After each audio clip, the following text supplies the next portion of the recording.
Good morning. Welcome to the services of the East Main Church of Christ, the Bible class. I want to thank you for attending today, the Bible class. We're in 2 Corinthians chapter 11. Got a letter this past week, a note, a card from someone at church, and Jean Mounts is who it was. Really encouraging. She encouraged me about this Bible class. And it's so good to get encouragement from somebody like that in the form of a written note. It's good to get it anyway. Somebody say something or a text or even a like on a screenshot in one of these social media apps, Facebook, Instagram, whatever. You know, we're all in a world of likes, dislikes. Should I like this? Should I not like this? I don't even have Facebook because I don't want to deal with it. I don't have time for it. And I do have an Instagram, so I know what that, you put a picture out there and you hope somebody's going to like it. But and then when you get that and you do something and somebody likes it, it makes you feel good. And so I just want to say thank you to her for that. And thank you for a lot of you been letting me know that through some of the phone calls we've had and so forth. It's a trying time. We have to encourage each other to remain faithful. We have to encourage each other to continue on with the fight of life, continue on with our Christian fight and our Christian faith. Today we're going to be looking at 2 Corinthians chapter 11. Let me get this pulled up here. Well, I got to share it first. There we go.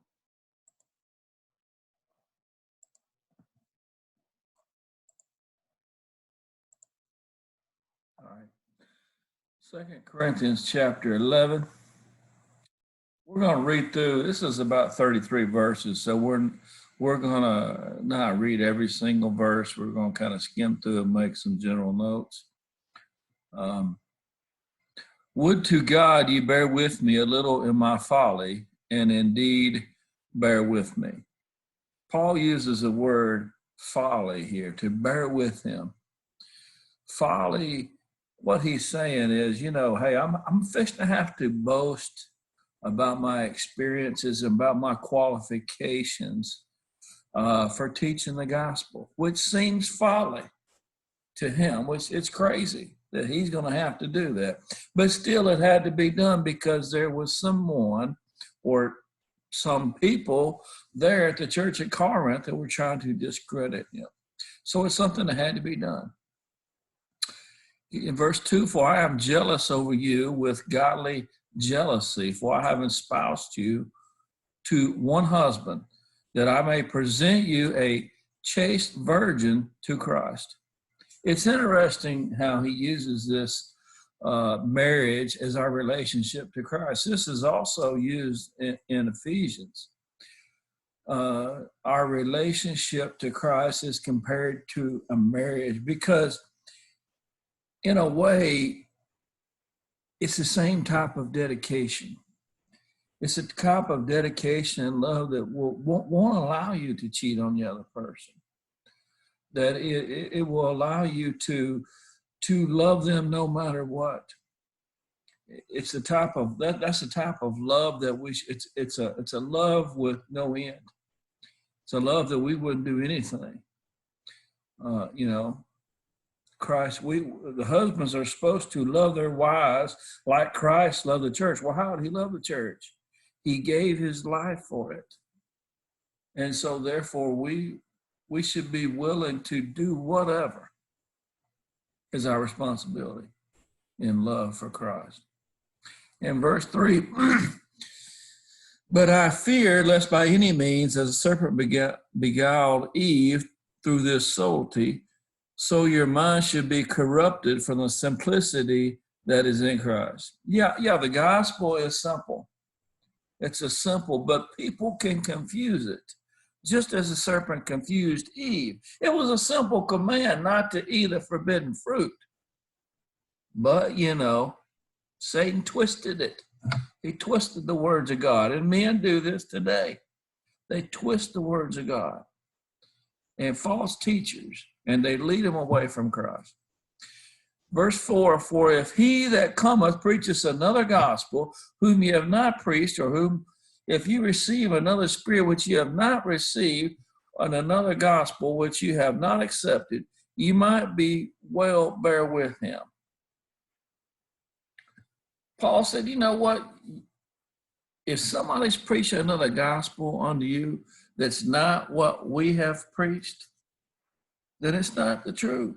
Because what we have preached, he and his fellow workers, Titus, we talked about him before, Luke and Barnabas and Timothy, if all these men, if you hear another gospel, they all had the same mind. They all preach the same things. But if you hear something to the contrary of that, it's not the truth. In verse 5, he says, for I suppose not be whipped behind the very chiefest apostles. Paul was an apostle. And, there's not the chief apostle and the second charge and all this stuff. I'm sure some felt that Peter, like on the day of Pentecost, he was the one that was up there preaching, that he was the chief apostle. He was a leader in a sense. I mean, we see Peter, James, and John that were very close, what we call the inner circle to Jesus. And it's because of this, you could see how some may think that they were the chief apostles.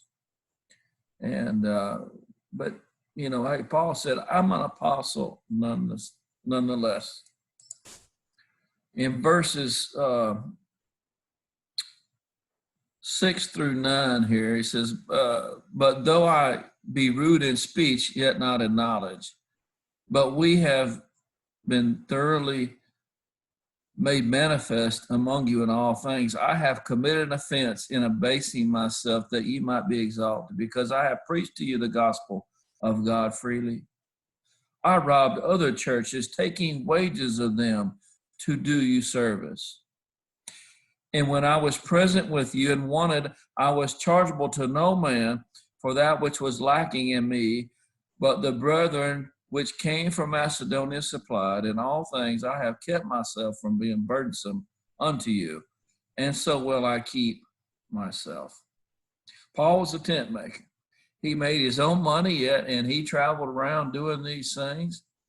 And so he wasn't a big financial burden. He wasn't asking for a lot of money, but there was some that he said he robbed it. Now he didn't rob or steal anything.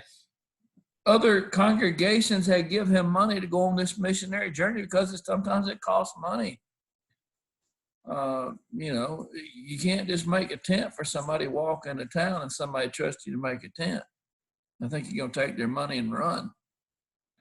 Or, you can't make a tent and then not get paid and have to wait around weeks to getting paid from somebody. So, although he did have a profession and he did this profession, he relied on these funds from some of these congregations to go to do this. And we have an example here of how we're to evangelize, take some of our church treasury funds that we're taking in on each and every Lord's Day, the first day of the week, when we are taught to give some of these funds, it is used for evangelism, just like this right here. In 2 Corinthians 11:10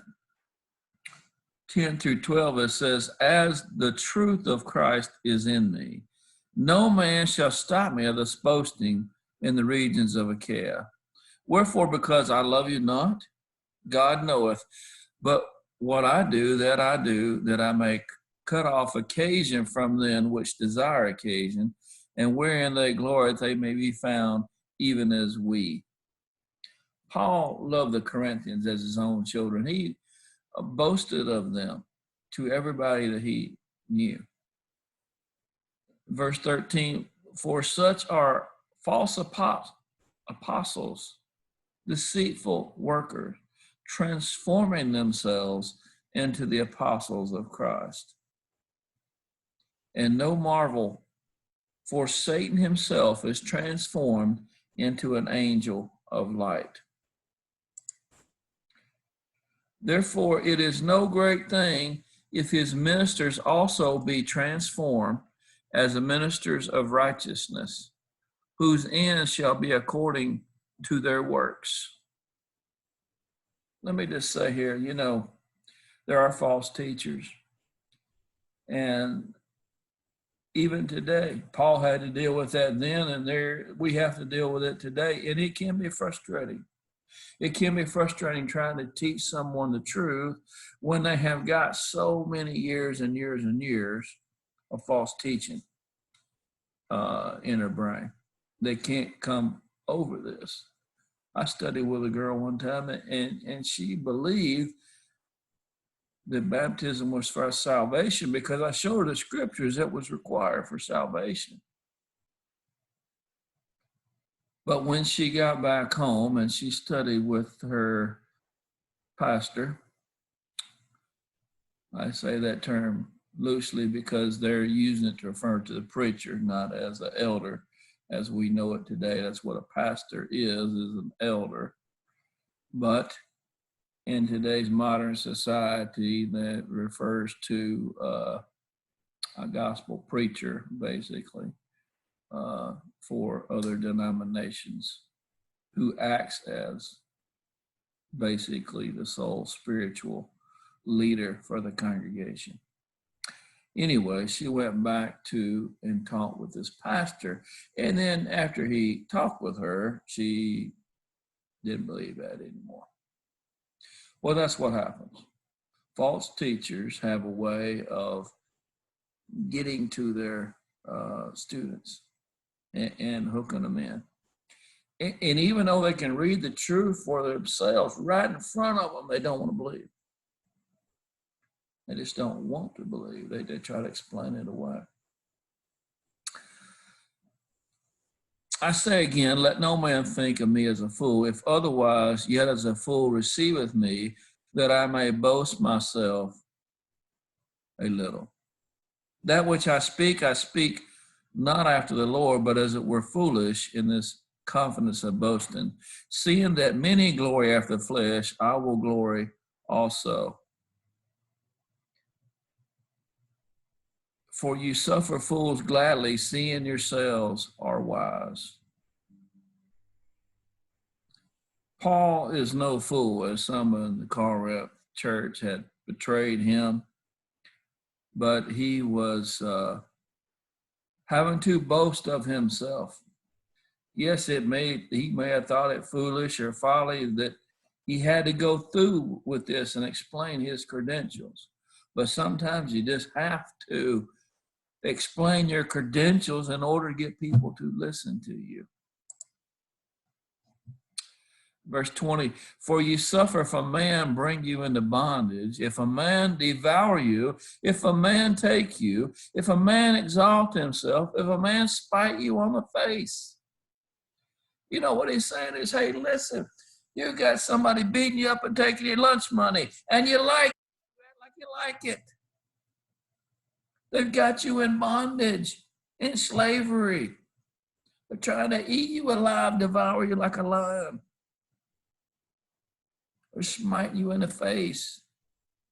They're trying to exalt themselves above you.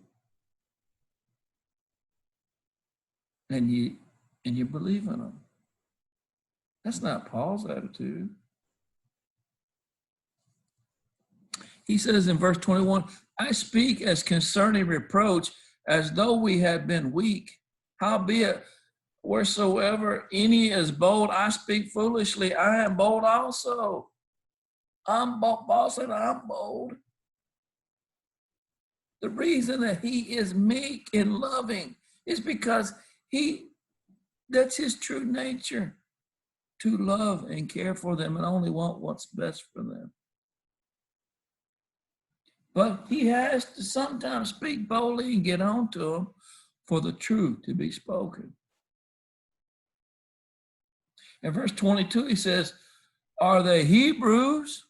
So am I. Paul spoke Hebrew.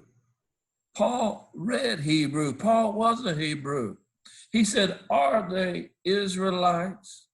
So am I. Oh, he was an Israelite. An Israelite, Jacob. He is in the lineage of Jacob. He was an Israelite. Are they of the seed of Abraham? For sure. He was of the tribe of, he was from the tribe of Benjamin, which was from Jacob and from Isaac and from Abraham. That's the lineage from Abraham to him.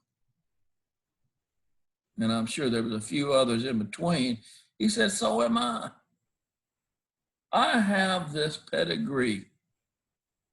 Are they ministers of Christ? I speak as a fool. I am more, in labors more abundant, in stripes above measure, in prisons frequent, in deaths oft. Of Jews 5 times I reported, I have 40 stripes except or save one, or it means except one.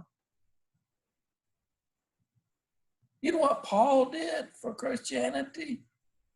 Yeah, he was Saul and he persecuted, but when he became Paul, oh, he suffered much for Christ's sake. He suffered much to be a Christian.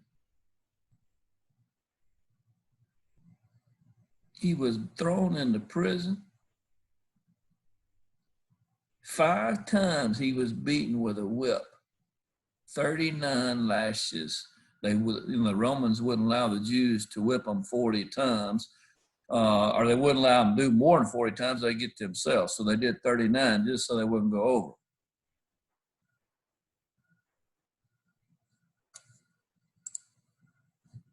Thrice I was beaten with rods. Wow, beaten with a rod. I remember years ago, there was a young man who stole something. I think it was an Asian country. I don't remember what it was. And it made world news. It was, I don't know, Thailand or something. They had a bamboo pole that they beat this kid with on his back because he'd stolen. Couldn't imagine. And it showed, where he had been beaten. Paul said he was beaten with rods 3 times. He was stoned. He was shipwrecked. He spent a night and a day in the deep. A night and a day in the deep water. Wow. All for Christianity. When I think about my own life, I think, what have I done? What have I suffered? It doesn't compare. Nothing compares to this. We think we're suffering. Oh, we're stuck in our houses with TVs and, ride to the store, go to the store and get some food, and that's all we can do. And, it's just terrible. And, think about what Paul went through. Think about the peril it talks about here, all these perils of waters and robbers and countrymen and heathen and the wilderness and the sea and the false brethren. All these things that he done. It was terrible. But he says there in verse 28, besides those things that are without, that which cometh upon me daily, the care of all the churches. Paul in verse 27, he said, in weakness and pain and watchings and hunger and thirst and fastings and cold and nakedness. I have suffered. It's suffered physically. But it's also suffered mentally in verse 28. Because he cares for the churches. He cares for the church at Corinth. All the churches, but specifically he's writing this letter to them. And this is weighing on his mind. The people are trying to lead people from the truth. These Jewish people who are trying to hold others accountable to the old law. They say they were Christians, but they're also trying to say, well, yeah, but you still have to be circumcised. You still have to remember these feast days. All the fathers did and all this. And you can't, the old law and the new law are separate. The old law was nailed to the cross when Jesus went to the cross. When the death of the testator happened, the New Testament came into effect. Therefore, the Old Testament was done away. It was fulfilled. It was no longer in effect. Two different laws, the old law and the new law. And some didn't want to give up the old law. Some don't want to give up their old way of sin. Some don't want to give up the old denomination that they're in and the ways of thinking, even when the truth is in front of them in black and white in their Bibles, and they're reading for themselves. They don't want to turn from it because grandma and grandpa and mom and dad believe this. But you have to do what you have to do. We all have to answer for ourselves. Paul said, who is weak? I am not weak. Who is offended? I burn not. If I must needs glory, I will glory of the things which concern my infirmities. The God and Father of our Lord Jesus, who which is blessed forevermore, knoweth that I lie not. I don't lie, Paul said. I'm not weak. I glory only when you glory. When he was in Damascus, he had to be, the governor there was trying to arrest him, and he had to be let down in a wall to escape the hands of death. There in Damascus.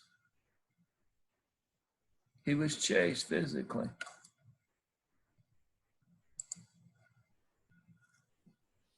I want to thank you for attending the Bible class, and let's continue on with 2 Corinthians. We'll be finishing this soon, and I appreciate you being in attendance today. Thank you.